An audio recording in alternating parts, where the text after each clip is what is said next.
সুপ্রিয় দর্শক, আমি মুস্তফা দানিশ স্বাগত জানাচ্ছি সম্পাদকীয়তে। আজকের আলোচনার বিষয় সশস্ত্র বাহিনীর পথ চলা। আর এই নিয়ে আলোচনার জন্য আমাদের স্টুডিওতে উপস্থিত আছেন প্রথমেই ব্রিগেডিয়ার জেনারেল নাঈম আশফাক চৌধুরী, পরিচালক সামরিক অপারেশনস পরিদপ্তর বাংলাদেশ সেনাবাহিনী। মাঝখানে আছেন captain Jahangir Adil Samdani, commanding officer BNS Bangabandhu Bangladesh নৌবাহিনী, এবং ওই প্রান্তে আছেন group captain Javed Tanvir Khan, officer commanding flying wing Bangladesh বিমান বাহিনী। তবে আলোচনা শুরুর আগেই চলুন দেখে নিই এখনকার প্রধান সংবাদগুলো। সাকা মুজাহিদের ফাঁসি কার্যকর, এখন শুধুই সময়ের ব্যাপার বললেন স্বরাষ্ট্রমন্ত্রী। প্রাণ ভিক্ষা চাওয়ার কোনো সুযোগ নেই, মত আইন বিশেষজ্ঞদের। শাহবাগে গণজাগরণ মঞ্চের অবস্থান কর্মসূচি, যুদ্ধাপরাধী সালাউদ্দিন কাদের ও মুজাহিদের ফাঁসির রায় দ্রুত কার্যকরের দাবি।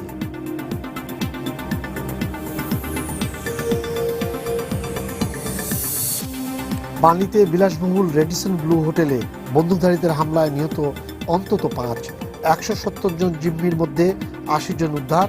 আইএসের হুমকির পর কুয়ালালামপুরে 2000 সেনা মোতায়েন। ভবিষ্যতে আবাসিক খাতে গ্যাস সংযোগ দেওয়া হবে না, জানালেন বিদ্যুৎ প্রতিমন্ত্রী। সিদ্ধান্ত ইতিবাচক হলেও সিলিন্ডারের দাম সহনীয় রাখার তাগিদ বিশেষজ্ঞদের। এবং জমকালো আয়োজনে বিপিএল তৃতীয় আসরের উদ্বোধন, মঞ্চ মাতালেন দেশ বিদেশের শিল্পীরা। মিরপুর স্টেডিয়ামে দর্শকদের উপচে পড়া ভিড়।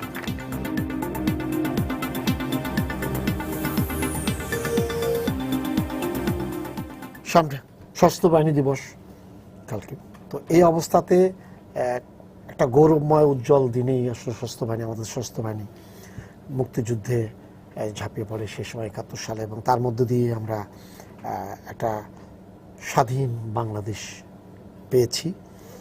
তো আমি সবার প্রতি শ্রদ্ধা জানিয়ে এটা শুরু করতে যাচ্ছি যে সশস্ত্র বাহিনীতে 71-এর যে চেতনাটা, এটাকে আপনি কিভাবে মূল্যায়ন করেন? প্রথমে আমি আপনাকে অনেক ধন্যবাদ জানাবো এবং আপনার মাধ্যমে সময় টিভির কলাকুশলী এবং যারা এই অনুষ্ঠানের প্রত্যক্ষ এবং পরোক্ষভাবে যারা এর সাথে সম্পৃক্ত তাদের সবাইকে ধন্যবাদ জানাবো আমাদেরকে আজকে এই জায়গাতে আমন্ত্রণ জানানোর জন্য। কালকে আমাদের একটি মহান দিবস, এই দিবসের শুরুতেই আর মাত্র 2 ঘন্টা আছে, তারপরেই 21শে নভেম্বর, যে দিনটির জন্য এবং যে ইভেন্টের জন্য আমরা গর্ব করি, অহংকার করি, সেই জন্য আমাদেরকে আমন্ত্রণ জানানোর জন্য অনেক অনেক ধন্যবাদ জানাচ্ছি। আমাদের সর্বকালের সর্বশ্রেষ্ঠ বাঙালি জাতির পিতা বঙ্গবন্ধু শেখ মুজিবুর রহমানের আহ্বানে সাড়া দিয়ে সশস্ত্র বাহিনী এবং ইপিআর, পুলিশ সহ সবাই ঝাঁপিয়ে পড়েছিল পাক হানাদার বাহিনীর বিরুদ্ধে, এবং দীর্ঘ 9 মাস যুদ্ধের পরেই আমরা আমাদের স্বাধীনতা বিজয় অর্জন করতে পেরেছি 16ই ডিসেম্বরে। এই যে আত্মত্যাগ, সর্বস্তরের জনগণের, সশস্ত্র বাহিনীর প্রত্যেকটি সদস্যের যে আত্মত্যাগ, এই আত্মত্যাগের মহিমায় এবং মুক্তিযুদ্ধের চেতনায় আমাদের সেনাবাহিনী এবং বিমান বাহিনী, নৌবাহিনী সবাই উজ্জীবিত, এবং সেই চেতনার আলোকেই সবাই কাজ করে যাচ্ছে। আমি 2-1টা কথা 21শে নভেম্বর সম্পর্কে বলতে চাই। যে 25শে মার্চ কালরাত্রির পরেই বেসিক্যালি আমাদের যুদ্ধটা শুরু হয়, এবং 17ই এপ্রিল মুজিবনগর সরকার গঠিত হয়। তাদের নির্দেশনায় আমরা সশস্ত্র বাহিনী এই যুদ্ধে ঝাঁপিয়ে পড়েছিলাম। তখন জুন মাসে 3টি ফোর্স গঠন করা হয়, conventional force, Z force, K force, S force. এছাড়াও একটা স্ট্রাকচার তৈরি করা হয় যাতে করে এই স্ট্রাকচারের ভেতরে আমাদের যারা মুক্তিপাগল সাধারণ জনগণ আছেন তারাও যেন এই সশস্ত্র যুদ্ধে অংশগ্রহণ করতে পারে। 21শে নভেম্বর সম্মিলিতভাবে, অর্থাৎ আর্মি, নেভি, এয়ারফোর্স সম্মিলিতভাবে পাক হানাদার বাহিনীর বিরুদ্ধে ঝাঁপিয়ে পড়েছিল, এবং অতি অল্প সময়, অর্থাৎ 21শে নভেম্বর থেকে 16ই ডিসেম্বর, অল্প কিছু দিনের মধ্যেই আমরা আমাদের বিজয় অর্জন করতে পেরেছি। সেই সাথে আমি স্মরণ করতে চাই যে মিত্রবাহিনী যারা আমাদের সাহায্যে এগিয়ে এসেছিল তাদেরকেও আমি এই ফাঁকে স্মরণ করতে চাই। তো আমরা সশস্ত্র বাহিনী দিবস কেন পালন হয় বা অন্যান্য পৃথিবীর অন্যান্য দেশেও পালিত হয় কিনা সেই বিষয়েও বলবো যে অন্যান্য দেশেও একই রকমভাবে সশস্ত্র বাহিনী দিবস অথবা কোনো কোনো দেশে আর্মি ডে, নেভি ডে আলাদা আলাদা আলাদাভাবে আমাদের আগে যেরকম ছিল ওইরকম পালিত হয়। এটা বেসিক্যালি দুটো কারণে, একটা হলো যে যেমন দেশে ডায়াবেটিক ডে অথবা মাদার্স ডে দিবস থাকে, এটা হলো ওই দিন শুধু আমরা স্মরণ করব তা নয়, ওই দিন আবার রিইনভিগোরেট, পুনরুজ্জীবিত হওয়া, অনুপ্রাণিত হওয়া, এটা একটা বিষয়।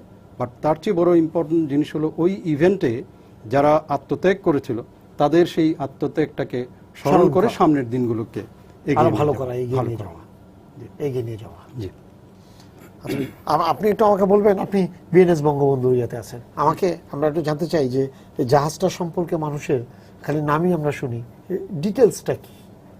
ধন্যবাদ আপনাকে। আমি বিএনএস বঙ্গবন্ধুর অধিনায়কের দায়িত্ব গ্রহণ করেছি প্রায় 6 মাস হতে চলল। বিএনএস বঙ্গবন্ধু বাংলাদেশ নৌবাহিনীর একটি ইউনিক জাহাজ। উপমহাদেশের বিভিন্ন দেশের মধ্যে এই জাহাজের ক্যাপাবিলিটি সম্বন্ধে অনেক একটা আগ্রহ আছে নৌবাহিনীর অফিসারদের মধ্যে, এবং দেশ বিদেশের অনেক বড় বড় ডেলিগেশন টিম আসলে তারা বঙ্গবন্ধুতে ভিজিট করেন। এর একটা মূল উদ্দেশ্য হচ্ছে এবং কারণ হচ্ছে যে বঙ্গবন্ধুর ইউনিকনেস, আমি যেটা বললাম সেটা একটা মাল্টি রোল ফ্রিগেট।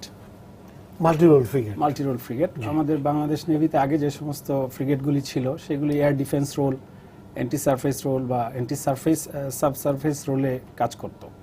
এই ফ্রিগেটটাতে 3 ধরনের ওয়েপন্স এবং সেন্সরই আছে, যেগুলি আপনাকে air defence, anti air, anti surface, যেগুলি সারফেস শিপের এগেনস্টে করা হয়, অথবা আন্ডার ওয়াটারে কোনো সাবমেরিন থাকলে তার এগেনস্টে কাজ করার জন্য সব ধরনের সেন্সর এবং ওয়েপন্স আছে। এছাড়া এখানে আপনার ইলেকট্রনিক ওয়ারফেয়ার আপনারা শুনে থাকবেন, যেটার মাধ্যমে শত্রুর বিভিন্ন ধরনের সেন্সরের তথ্য অ্যানালাইসিস করে তার ক্লাসিফিকেশন করা সম্ভব এবং তার উপর বেসিস করে যে কোনো একটা ডিসিশন কমান্ডার নিতে পারেন। সেই ধরনের সেন্সরগুলিও এই জাহাজে বিদ্যমান। এছাড়া এই জাহাজটা ফোর্স মার্শালার হিসাবে কাজ করতে পারে, যার মাধ্যমে আপনার একটা বড় একটা ফোর্সকে এক জায়গাতে মার্শালিং করে তাদেরকে বিভিন্ন ধরনের টাস্কিং করে একটা টাস্ক ফোর্সের যেভাবে কাজ করে সেটা সম্ভব সেখানে। এবং এই জাহাজে আপনার ডেটা লিঙ্কিং ফ্যাসিলিটি আছে, একটা রিয়েল টাইম ডেটা কমান্ডার যেটা তার টেবিলে পাচ্ছেন সেইটা অন্য জাহাজকে সহজে ট্রান্সফার করার সুবিধা অবশ্যই আছে। এবং শোর কমান্ডে যদি সেটা আমি ট্রান্সফার করতে চাই, রিয়েল টাইম ডাটাটা অ্যাকচুয়ালি সিচুয়েশনটা কি, কমান্ডার কি পাচ্ছেন এবং শোর কমান্ড থেকে কি ধরনের ইনস্ট্রাকশন দেওয়া হচ্ছে সেগুলি রিয়েল টাইমে ট্রান্সফার করার সুযোগ সুবিধা আছে। এছাড়াও এই জাহাজটা একটা হেলিকপ্টার ক্যাপাবল শিপ। সম্প্রতি আমাদের হেলিকপ্টার ল্যান্ডিং ট্রেনিং শুরু হয়েছে। আমাদের বাংলাদেশ নেভির পাইলটরা গর্ব করে বলছি আমি, অতি সম্প্রতি তারা বঙ্গবন্ধুর ডেকে ল্যান্ডিং সম্পন্ন করেছে, যেটা একটা ইউনিক ফিচার। এবং এছাড়াও এই জাহাজের আপনার স্পিড বলেন, তারপরে মেশিনারি ইকুইপমেন্ট সব কিছু মিলে এবং একটা টোটাল আউটলুক মিলে এই জাহাজটা একটা সত্যি একটা দেখার মতো জিনিস। আপনাদের সাংবাদিক যারা আছেন বিভিন্ন সময় যান, বিভিন্ন অকেশনে আমরা দাওয়াত দিলে আসছে 30 তারিখে আমাদের ফাইনাল এক্সারসাইজের একটা শেষ দিন, বাৎসরিক সমুদ্র মহড়ার, সেদিনও ইনশাল্লাহ অনেকে যাবেন আমরা আশা করছি আর কি। আচ্ছা, কত সদস্য এখানে থাকতে পারেন? এই জাহাজটার কমপ্লিমেন্ট হচ্ছে 185 জন, তবে আমি যদি ওই হেলিকপ্টার ক্রুদেরকে ধরি তাহলে এটা সবকিছু মিলে 235 জন হয় আর কি। বর্তমানে এই কমপ্লিমেন্টই আছে, এর জন্য 26 জন অফিসার আর বাকি সব আদার র্যাঙ্কস। বিমান বাহিনী নিয়ে প্রত্যেকটা মানুষের কিন্তু সাংঘাতিক ইয়া থাকে বিমান বাহিনী নিয়ে। আপনি যেহেতু ফ্লাইং উইং এর ওখানে বঙ্গবন্ধুর ইয়া, তা আপনি বলবেন যে এয়ারফোর্সের ভূমিকাটা সেই সময় কিভাবে ছিল? আপনাকে অসংখ্য ধন্যবাদ একটি গুরুত্বপূর্ণ প্রশ্ন করার জন্য। যদিও সকলের মনে একটা সাধারণ ধারণা আছে যে মুক্তিযুদ্ধের সময় বিমান বাহিনী কেবল আকাশ যুদ্ধেই নিয়োজিত ছিল, কিন্তু প্রকৃতপক্ষে 1971 সালে 26শে মার্চের পরবর্তী সময়ে ঢাকাস্থ তদানীন্তন পাকিস্তান বিমান বাহিনী ঘাঁটির বেশ কিছু কর্মকর্তা এবং বিমান সেনা পাকিস্তান পক্ষ ত্যাগ করে কিন্তু সরাসরি মুক্তিযুদ্ধে ওনারা যুক্ত হয়েছিলেন। এবং আমি যদি ফিগারটা বলি, প্রায় 30 জন কর্মকর্তা এবং ক্যাডেট এবং 500 জন বিমান সেনা সরাসরি স্থল যুদ্ধে যোগদান করেন। কিন্তু তারপরেও তারা বিভিন্ন রকম গুরুত্বপূর্ণ ভূমিকা রাখছিলেন স্থল যুদ্ধে। এবং আপনি হয়তো জানেন যে 6 নম্বর সেক্টরের অধিনায়ক ছিলেন তৎকালীন উইং কমান্ডার খাদিমুল বাশার। এরকম অনেক কর্মকর্তা বিভিন্ন সেক্টরে পরিসীম সাহসিকতা দেখিয়েছেন। কিন্তু তাদের মধ্যে একটা স্বাধীন বিমান বাহিনী গঠন করার একটা প্রবল ইচ্ছা কাজ করছিল, এবং সেই থেকেই কিন্তু একটা বিমান বাহিনী গঠন হয়, যেটা শুরু হয় 28শে সেপ্টেম্বর 1971 সালে কিলো ফ্লাইট গঠনের মাধ্যমে। যদি পরবর্তীতে সময় বা সুযোগ আসে আমি কিলো ফ্লাইট সম্পর্কে আরো কিছু বলবো ইনশাআল্লাহ। তো এখন যেটা যখন এই যে আপনি সেপ্টেম্বরে যে কথাটা বললেন, সমন্বিতভাবে ইয়াটা হয়েছে হলো 21শে নভেম্বর, উনি যেটা বলেছেন, ব্রিগেডিয়ার জেনারেল নাইম যেটা বলেছেন। তো সেখানে আপনারা কি দিয়ে শুরু করেছিলেন? প্রথমত তৎকালীন পাকিস্তান বিমান বাহিনীর ঢাকায় একটি যুদ্ধ বিমান উড্ডয়ন স্কোয়াড্রন ছিল, যেটা F-86 সাবার। এবং বাঙালি বৈমানিক এবং বিমান সেনারা যখন পাকিস্তান পক্ষ ত্যাগ করে, প্রকৃতপক্ষে আমাদের কিছুই কিন্তু ছিল না। প্রথমে আমরা ভারত থেকে 3টি বিমান পাই, যার মধ্যে একটি হচ্ছে অটার, একটি ডাকোটা এবং একটি LU-3 হেলিকপ্টার। এবং সেটারও একটা বড় ইতিহাস আছে। আমরা কিন্তু প্রথমেই তেমন সাড়া পাইনি বিমানগুলি সংগ্রহ করার বাংলাদেশ বিমান বাহিনীর জন্য। এর জন্য আমাদের অনেক রকম আলাপ আলোচনা করে আলটিমেটলি আমরা বিমানগুলো পাই, এবং 28শে সেপ্টেম্বর থেকে আমাদের প্রশিক্ষণ শুরু হয়। এবং সেই প্রশিক্ষণটা শুরু হয় ভারতের নাগাল্যান্ড ডিমাপুর একটা পরিত্যক্ত রানওয়েতে, এবং প্রায় 2 মাস সেখানে প্রশিক্ষণ গ্রহণের পরে কিলো ফ্লাইটের প্রথম অভিযান শুরু হয় কিন্তু 3রা ডিসেম্বর থেকে। এবং প্রায় 3রা ডিসেম্বর থেকে 11ই ডিসেম্বর পর্যন্ত প্রায় 50টি সফল আকাশ থেকে ভূমিতে আক্রমণ করে এই কিলো ফ্লাইট মাত্র 2টি বিমান দিয়ে, এবং তারা যথেষ্ট সফলতা অর্জন করে। এখানে যে বিশেষ কথাটা আমি বলতে চাই, যে কোনো আক্রমণে ফিজিক্যাল ডিস্ট্রাকশন একটা ব্যাপার আছে, কিন্তু যুদ্ধক্ষেত্রে ফিজিক্যাল ডিস্ট্রাকশনের থেকেও এটার যে সাইকোলজিক্যাল এফেক্ট, এটার কিন্তু অনেক একটা দীর্ঘস্থায়ী প্রভাব পড়ে। এবং যেটা এই কিলো ফ্লাইটের যে বিভিন্ন সময় অতর্কিত হামলা করেছিল, সেটা সেই পাক হানাদার বাহিনীদের উপর একটা দীর্ঘস্থায়ী প্রভাব ফেলেছিল। এবার একটু বলবেন ব্রিগেডিয়ার নাম, আমাদের আর্থসামাজিক প্রেক্ষাপট এখন যে অবস্থা সেনাবাহিনীর, হ্যাঁ, তাদের রোলটাকে আপনারা কিভাবে জি, বাংলাদেশ সেনাবাহিনী স্বাধীনতার পরের থেকে শুরু করেই আজ পর্যন্ত তাদের নর্মাল যে ক্লাসিক্যাল রোল আছে, এটার বাইরেও দেশ গঠনে এবং আর্থসামাজিক উন্নয়নে কাজ করে গিয়েছে। এবং স্বাধীনতার পরে প্রথম যে ডিপ্লয়মেন্ট হয়েছিল সেটা হলো 29 জানুয়ারি 1972, অর্থাৎ স্বাধীনতার জাস্ট 44 ডেজ পরেই প্রথম আমাদের ডিপ্লয়মেন্টটা হয়েছিল। এটা হয়েছিল মিরপুর এবং মোহাম্মদপুরের দুষ্কৃতিকারী অভিযান। এবং তারপরে আজ পর্যন্ত বিভিন্ন কারণে দেশ গঠনের সহায়তায় সরকারের আহ্বানে আমরা এসেছি, কখনো বন্যার জন্য, কখনো ভূমিকম্পের জন্য, কখনো অগ্নিকাণ্ডের জন্য, পানি সাপ্লাই বা চিটাগং পোর্টের নিরাপত্তা বিধান বা আইডি কার্ড প্রস্তুতি, এরকম প্রথম থেকে এই পর্যন্ত 300 বারের বেশি এমআরপি পাসপোর্ট, এইরকম বিভিন্ন মাল্টিফেরাস কারণে কিন্তু আমরা ডিপ্লয়মেন্ট হয়েছি, এবং এটার সংখ্যা 300 বারেরও বেশি। এর মধ্যে যেমন আমি কয়েকটা দিয়ে বলতে পারি, বন্যার জন্য আমরা সারা দেশে 5 বার ডিপ্লয় হয়েছি। আবার অঞ্চল ভিত্তিক, আপনি জানেন যে বন্যা অনেক সময় অঞ্চল ভিত্তিক হয়, এই অঞ্চল ভিত্তিক আরও 16 বার আমরা ডিপ্লয় হয়েছি। যেমন ঘূর্ণিঝড়, ভূমিকম্প, দেশের ভেতরে 7 বার এবং দেশের বাইরেও আবার 5 বার।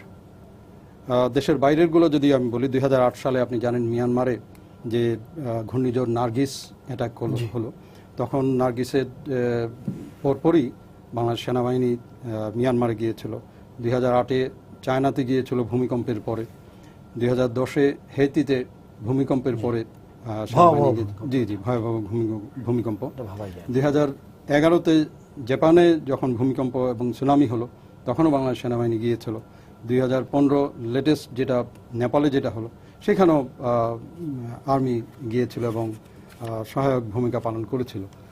ভূমি ধসের ক্ষেত্রেও আমরা 2011-তে ছোটোখাটো ইম্পর্টেন্ট যেগুলো সেগুলো যদি বলি, বাটলি হিলে, চিটাগাংয়ের বাটলি হিলে ভূমিধস হলো, আমরা গেলাম তখন। চিটাগাংয়ে রেলওয়ে একটা ব্রিজ উড়িয়ে নিয়ে চলে গেল এই বন্যার পানির তোড়ে, তখন আমরা ডিপ্লয় হয়েছি। চিটাগাং হিল ট্র্যাক্সে যে রাস্তাগুলো হচ্ছে, এটা আমাদের ইঞ্জিনিয়ারিং কনস্ট্রাকশন ব্যাটালিয়ন, আমরা সংক্ষেপে ইসিবি বলি।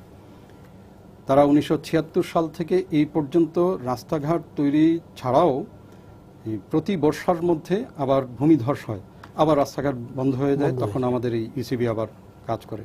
1993 সাল থেকে মেরিন ড্রাইভ যেটা আছে, অর্থাৎ কক্সবাজার থেকে টেকনাফ পর্যন্ত যে রাস্তাটা আছে, সেইটার কাজ আমরা করে যাচ্ছি, এখনও করছি।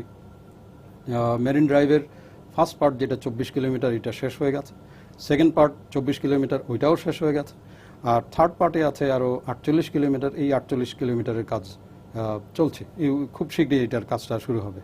অগ্নিকাণ্ডের ক্ষেত্রে আপনি জানেন, ঢাকায় ফিনিক্স ভবন যেটা অগ্নিকাণ্ড হলো 2006, জি তেজগাঁতে, জি এনটিভিতে অগ্নিকাণ্ড হলো 2006, সেটা কেটিএস গার্মেন্টস চিটাগংয়ে যেটা, সেখানে ডিপ্লয় হয়েছিল।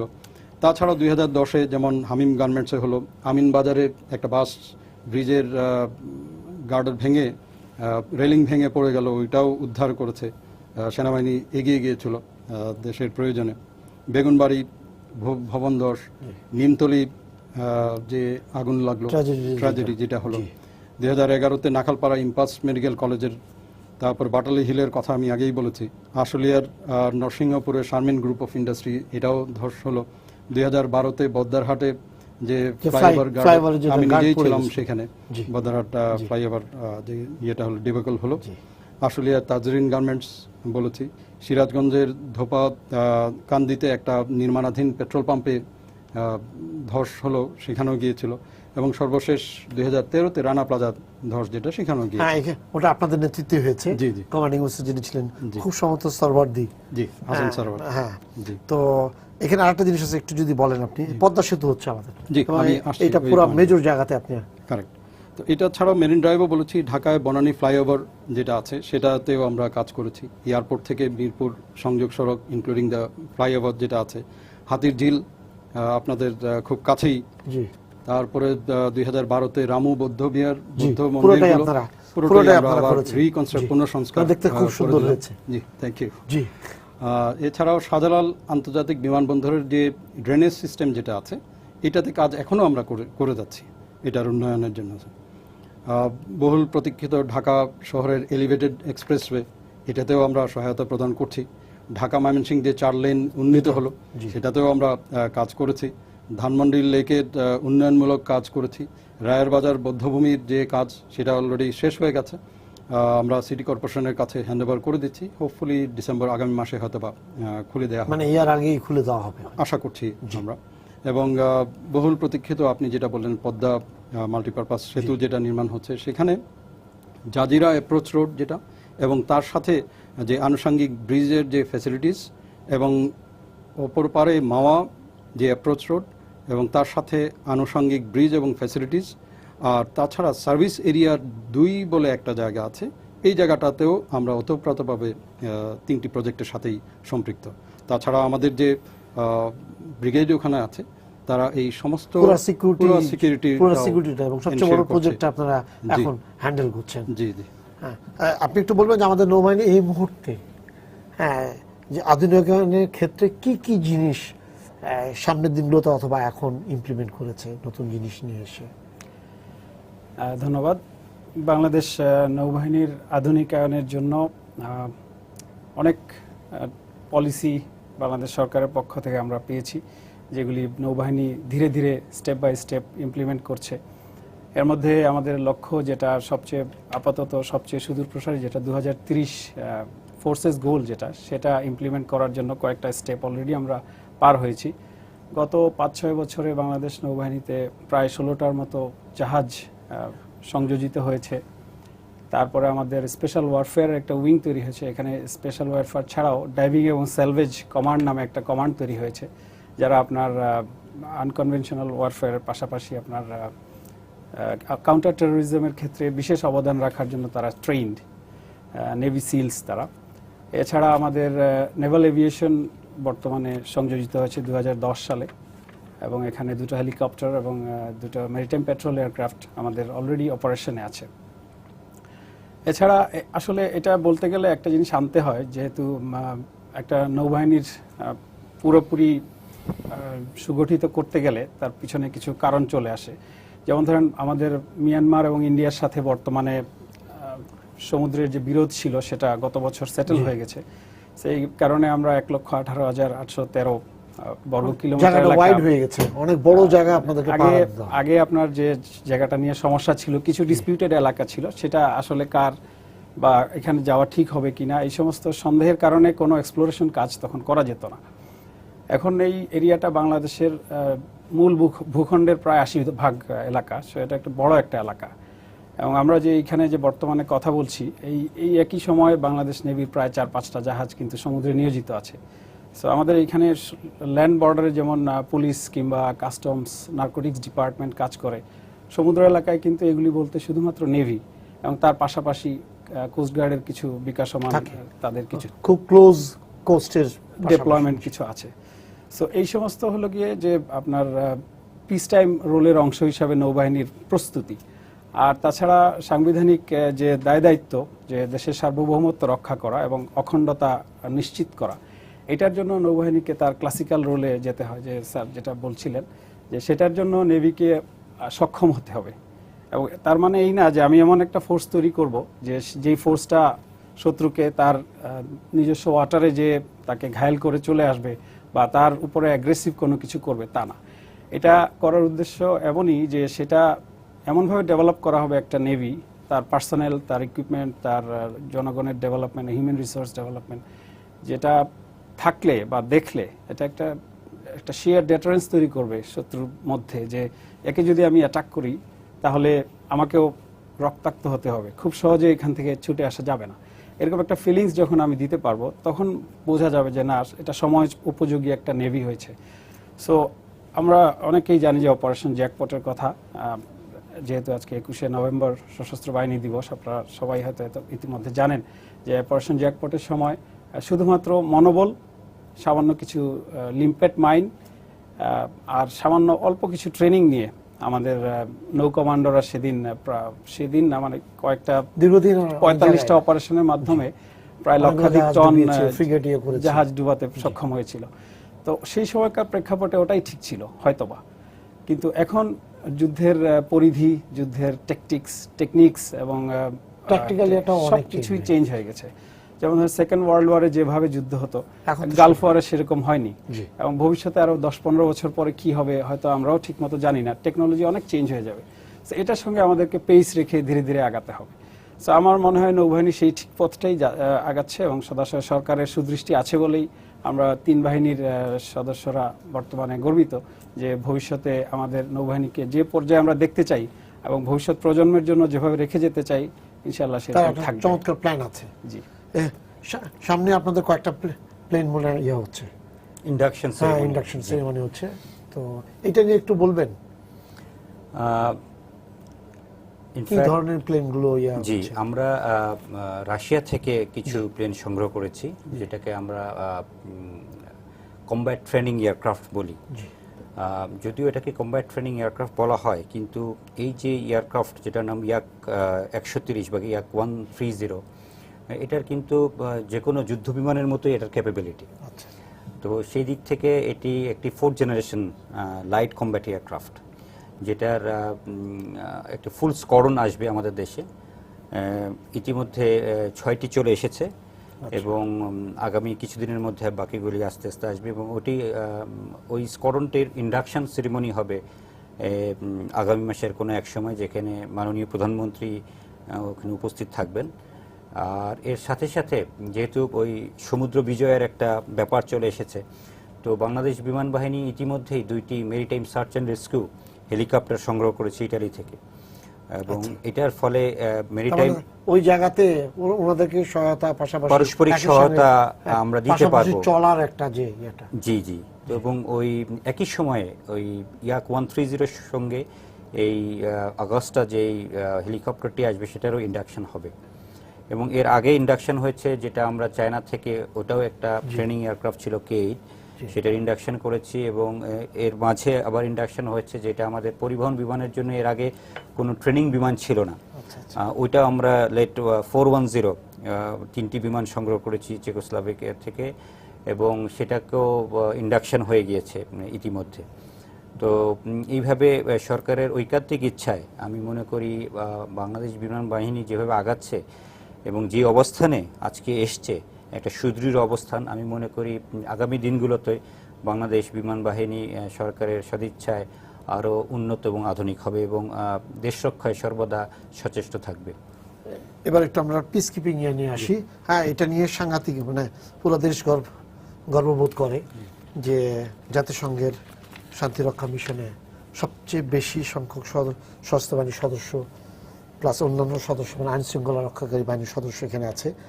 শুধু তাই না, এবং নারী শান্তিরক্ষী বাহিনীর ক্ষেত্রেও মনে হয় সবচেয়ে উপরে আমরা আছি। যদি একটু ডিটেলস বলেন কোন কোন জায়গা আছে, কিভাবে আছে তাদের এটা।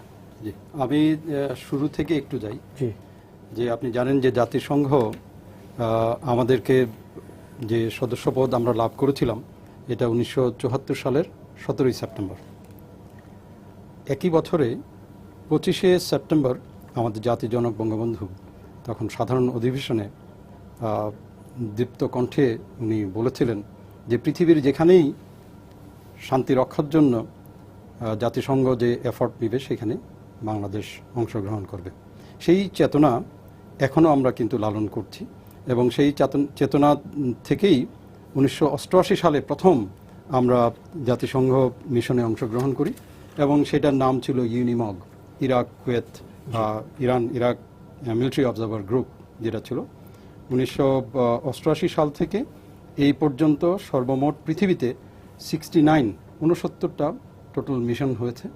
এই 69টার মধ্যে বাংলাদেশ সেনাবাহিনী 50টা মিশনে অংশগ্রহণ করেছে আজ পর্যন্ত, এবং তার মধ্যে সর্বমোট 1,33,021 জন মিশন শেষ করে ফেলেছে ইন 40টা বিভিন্ন দেশে।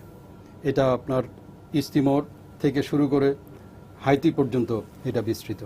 এশিয়া, ইউরোপ, আফ্রিকা, আমেরিকা সকল মহাদেশেই এই কাজগুলো আমরা শান্তিরক্ষা মিশনে কাজ করেছি। বর্তমানে বাংলাদেশ হলো লিডিং ট্রুপস কন্ট্রিবিউটিং কান্ট্রি, এবং টোটাল সদস্য সংখ্যা 7,000-এরও বেশি। আমরা এখন টোটাল 10টি দেশে 10টা ভিন্ন ভিন্ন মিশনে কাজ করছি। তো এখানে আমাদের যে যারা আপনি বললেন যে লেডি পার্টিসিপেন্ট, মহিলাদের অংশগ্রহণ, সেখানেও আমরা উল্লেখযোগ্য ভূমিকা পালন করছি। সেনাবাহিনীর যারা লেডি ডক্টর, নর্মাল যারা অফিসার আছে, তারাও এই ইয়েতে কাজ করেছে। আমি আরেকটা জিনিস তথ্য একটু দিতে চাই। আমাদের এই শান্তিরক্ষা মিশনে কাজ করতে যে আমাদের সর্বমোট 119 জন আত্মত্যাগ করছে, অর্থাৎ জীবন দিয়েছে, এবং 192 জন সিভিয়ারলি ইনজুর্ড হয়েছে পৃথিবীর বিভিন্ন দেশে বিভিন্ন জায়গাতে দায়িত্ব পালন সময়। তো আমি সংক্ষেপে এগুলো বললাম। এবং শান্তিরক্ষা মিশনের দায়িত্ব পালনের জন্য জাতিসংঘের যে সকল রিকোয়ারমেন্টগুলো আছে, সেই সকল রিকোয়ারমেন্ট পালনের জন্য আমাদের যা যা ইকুইপমেন্ট প্রয়োজন, ট্যাঙ্ক থেকে শুরু করে এপিসি এবং এলএভি, অন্যান্য জিনিসগুলো যা যা প্রয়োজন সকল কিছুই আমরা আমাদের ইনভেন্টরিতে এনেছি এবং জাতিসংঘ মিশনে পাঠিয়েছি।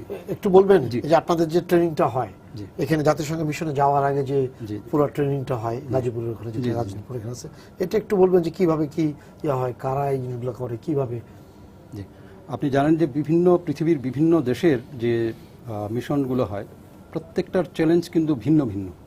সে ফর এক্সাম্পল মালিতে কিছুক্ষণ আগেও আপনি দেখেছেন যে একটা হোটেল হয়েছে, তো সেখানে এক ধরনের চ্যালেঞ্জ, লাইবেরিয়াতে এক ধরনের চ্যালেঞ্জ, অর্থাৎ এক এক রকম, ইউনিক, প্রত্যেকটাই আলাদা, এবং তার সাথে নির্ভর করছে ম্যান্ডেটটা কি।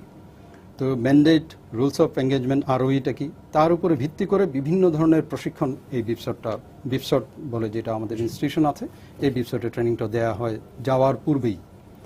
এবং এইটা একটা এই রিজিয়নের একটা শান্তিরক্ষা মিশনের যে প্রশিক্ষণের একটা হাব সেন্টার হিসেবে পরিচিত। এখানে জেনারেল সেক্রেটারি জেনারেল উনিও ভিজিট করেছেন, প্রায় সময় জাতিসংঘ থেকে হেডকোয়ার্টার থেকে এসে ওনারা ভিজিট করেন এবং they are very happy with the curriculum of this institution. শেষ পর্যায়ে আছি আমরা। আমার একটু বলবেন নৌবাহিনীর এখন যে আপনি যেটা বললেন যে আমাদের এই জিনিসগুলো আমাদের হয়েছে, আর পাশাপাশি যে নৌবাহিনীর যে সার্বিক ভূমিকাটা অন্যান্য সেক্টরে সেটা কিভাবে আপনারা ইয়া করেন? ধন্যবাদ। আপনারা বিশেষ করে আমি এটা বলবো যে বিশেষ করে কোস্ট গার্ডে যেটা আমাদের এখন সবচেয়ে বড় সমস্যা প্রায়ই হয়, যেটা এই যে জলদস্যুর এটা নিয়ে যে আমাদের একটা কোস্ট গার্ড আছে তার সঙ্গে এটা হয়, এবং প্রায়ই শোনা যায় আমাদের জেলেরা অভিযোগ করে যে ইন্ডিয়ান সব ট্রলারগুলো ঢুকে যাচ্ছে বা মাছ নিয়ে চলে যাচ্ছে। ধন্যবাদ আপনাকে। প্রথমেই আপনার এই জলদস্যুর বিষয়টাতে বলি। বাংলাদেশ নেভির পিস টাইম রোলের একটা গুরুত্বপূর্ণ অংশ এই জলদস্যুদের দমন করা, তারা যাতে আমাদের পিসফুল যারা ফিশারম্যান তাদেরকে কোনোভাবে ডিস্টার্ব না করতে পারে। ইনফ্যাক্ট বঙ্গোপসাগরে প্রায় 40-45 হাজার বিভিন্ন টাইপের বোট ট্রলার অপারেট করে, এবং এখানে জানেন যে এরিয়াটার কথা আমি বললাম, এটা একটা ব্যাপক একটা এলাকা, এখন তো বিরাট। হ্যাঁ, এবং এই সমস্ত বোটের অনেকেরই আবার রেজিস্ট্রেশন থাকে না, তাদের কাছে ম্যাক্সিমামেরই কোনো কমিউনিকেশন সেট নাই। সো যখন একটা ঘটনা ঘটে যায় তার হয়তো 10 ঘন্টা 15 ঘন্টা পরে এই তথ্যগুলি আমাদের কাছে আসে। সো তখন এই ডিপ্লয়মেন্ট করে আসলে খুব একটা বের করা সম্ভব হয় না, এবং এই এত মাস যে বোট থাকে এই সমস্ত জলদস্যুরা এদের ফাঁকে ফাঁকে ঢুকে যায়, খুব একটা ডিফিকাল্ট। তো আমরা ওই যে এইটা একটা উদ্যোগ নিয়েছি, সেটা হচ্ছে বিভিন্ন ভাবে আমরা মেরিটাইম ডোমেইন অ্যাওয়ারনেস বলি, যেটা এই মেরিটাইম ডোমেইনে তাদের সেফটি সিকিউরিটি কি মাধ্যমে করা হবে এবং কারা কারা সহায়তা করলে এটাকে আরো ব্যাপক আকারে আমরা এটা সুফলটা পাবো, সেটা লোকজনের মধ্যে এবং যারা মেরিটাইম কমিউনিটিতে অপারেট করেন তাদের মধ্যে জিনিসটাকে ছড়িয়ে দেওয়ার জন্য আমাদের নিজস্ব ধ্যান ধারণা এবং কিছুটা টেকনোলজি নির্ভর জিনিসটা হবে, এই জিনিসটা তাদের মধ্যে বলার চেষ্টা করি বিভিন্ন সময়, এবং তাদেরকে উদ্বুদ্ধ করি যে আপনারা কাগজপত্র রেডি ঠিক রাখেন যাতে আমরা আপনাদেরকে হেল্প করতে পারি। এটা একটা দিক। এছাড়া মানব পাচারের বিষয়টা আপনি জানেন, গত বছর এবং এবছর প্রায় 895 জন যারা ফরচুন সিকার বিদেশে যাওয়ার চেষ্টা করছিলেন তাদেরকে আমরা নিরাপদে দেশে ফিরিয়ে আনতে সক্ষম হয়েছি। হ্যাঁ, এছাড়া আবার মাঝে মধ্যে পুশিনের চেষ্টা করা হয় বিভিন্ন দেশ থেকে, সেইটাকে আমরা ঠেকানোর চেষ্টা করি। এছাড়া বঙ্গোপসাগরে আপনার গান রানিং, স্মাগলিং ইত্যাদি হয়, এগুলো আমরা প্রোটেকশন দেওয়ার চেষ্টা করি। সবচেয়ে ইম্পর্টেন্ট যেটা বাংলাদেশ নৌবাহিনীর সবসময়কারই একটা রোল, যেটা আপনারা জানেন যে বাংলাদেশের, শুধু বাংলাদেশের না সারা পৃথিবীতেই প্রায় 90% উপরে গুডস ট্রান্সপোর্ট করা হয় সমুদ্র পথে। সো বাংলাদেশ নেভির একটা গুরুত্বপূর্ণ রোল হচ্ছে এই সি লাইন অফ কমিউনিকেশনটাকে ওপেন রাখা এবং সব সময়কার জন্য নিরাপদ রাখা। আপনারা পাকিস্তানির ট্রুপসদের কথা জানেন, 90,000 ট্রুপস স্ট্র্যাঙ্গল হয়ে গেছিল বাংলাদেশে, তাদের কোনো রসদ, কোনো অস্ত্র, গোলাবারুদ কোনো কিছু আসছিল না এই যুদ্ধের শেষ পর্যায়ে, যেটা তাদের পরাজয়টাকে খুবই ত্বরান্বিত করেছিল, এবং এই অপারেশনে আমাদের নৌ কমান্ডোদের যথেষ্ট বড় অবদান ছিল। এবং এই কাজটাই কিন্তু বাংলাদেশ নৌবাহিনীর একটা সারা বছরের 24/7 কাজ, এবং এটা আমরা করে যাচ্ছি। 100 মাইল 200 মাইল যত দূরান্তে আমাদের যেতে হয়, আমাদের সমুদ্র সীমা যত দূর আছে, সো এই লাইনটাকে ওপেন রাখা। এবং আরেকটা জিনিস হচ্ছে যেটা সময় ফুরিয়ে যাচ্ছে, একটা গুরুত্বপূর্ণ থ্রাস্ট সেক্টর বাংলাদেশ গভর্নমেন্টের বর্তমানে হচ্ছে ব্লু ইকোনমি। যেহেতু সমুদ্র সীমার বিষয়টা সেটেল হয়ে গেছে, বাট সমুদ্রতে ট্যাপ করার মতো অনেক রিসোর্সেস আছে, অনেক পটেনশিয়াল আছে, যেগুলি আমাদের অনেক ব্যবসায়ীরা বা বড় বড় ইনভেস্টররা জানেন না।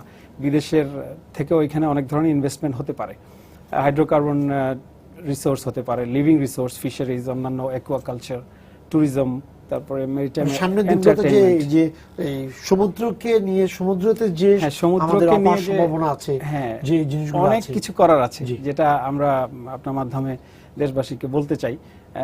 যারা যারা ইনভেস্ট করতে চান তারা কিন্তু ওখানে করতে পারেন, এবং এদের এই সমস্ত অ্যাক্টিভিটি যাতে পিসফুলি চলতে পারে, নৌবাহিনীর এখানে কিন্তু গুরুত্বপূর্ণ একটা ভূমিকা থাকবে কোস্টগার্ডের পাশাপাশি। সো এটা আর্থসামাজিক উন্নয়নে বাংলাদেশের একটা বিশেষ গুরুত্বপূর্ণ ভূমিকা রাখবে বলে আমি মনে করি। আচ্ছা, শেষ পর্যায়ে আর আপনার বিমান বাহিনীকে, হ্যাঁ আপনারা যেভাবে ভাবছেন বিমান বাহিনী কি সেভাবেই এগুচ্ছে? ধন্যবাদ আপনাকে। আমি মনে করি যে স্বাধীনতার পর থেকে জাতির পিতা বঙ্গবন্ধুর বিচক্ষণতায় এবং বর্তমান সরকারের ঐকান্তিক ইচ্ছায় বাংলাদেশ বিমান বাহিনী যুদ্ধকালীন সময়ে যে অবস্থায় ছিল আজকে প্রায় ৪৪ বছর পরে আমি মনে করি একটা অত্যন্ত দৃঢ় অবস্থানে এসছে এবং আমাদের ক্যাপাসিটি এখন কিন্তু মাল্টিফেরাস। আমরা শান্তিরক্ষা মিশনে যোগদান করছি, আমরা বিভিন্ন দুর্যোগ দুর্বিপাকে দেশে বিদেশে সব জায়গায় এই যে বিভিন্ন জিনিসপত্র নিয়ে যাওয়া এগুলা করছি এবং এটার সবচেয়ে উপরে যে বিমান বাহিনীর যে মূল দায়িত্ব যে আকাশ প্রতিরক্ষা, এটার জন্য কিন্তু ২৪ ঘন্টা আমাদের রেডার স্কোয়াড্রনগুলো অন থাকে এবং পাইলট এবং বিমান প্রস্তুত থাকে। সো আমরা যেভাবে আগাচ্ছি আমি মনে করি যে যে যে গাইডেন্সটা আছে উপর থেকে এটা সঠিক গাইডেন্স এবং অদূর ভবিষ্যতে বাংলাদেশ বিমান বাহিনী এইভাবে যদি আগে যেতে পারে তাহলে একটা অত্যন্ত ক্যাপাবল বাহিনী হিসেবে পরিণত হতে পারে। তো আপনাদেরকে সবাইকে ধন্যবাদ। পাশাপাশি আমাদের প্রত্যাশাটা যেটা আছে যে ৭১-এর মুক্তিযুদ্ধের মতো যে জনতার সাথে কাঁধ মিলিয়ে সশস্ত্র বাহিনী যাতে আমাদের নিরাপত্তা নিশ্চিত করে আমাদের যে কাঙ্ক্ষিত লক্ষ্যটা আছে সেদিকে এগিয়ে নেবে, এটা আমার যেমন প্রত্যাশা ঠিক আপনাদের প্রত্যাশা এবং এটা দেশবাসীরও প্রত্যাশা। আপনাদের ধন্যবাদ জানাচ্ছি স্টুডিওতে আসার জন্য। সবাইকে শুভেচ্ছা জানিয়ে শেষ করছি আজকের সম্পাদকীয়। আগামীকাল আবারও দেখা হবে রাত ১০টায়, দেখার আমন্ত্রণ রইল। শুভরাত্রি।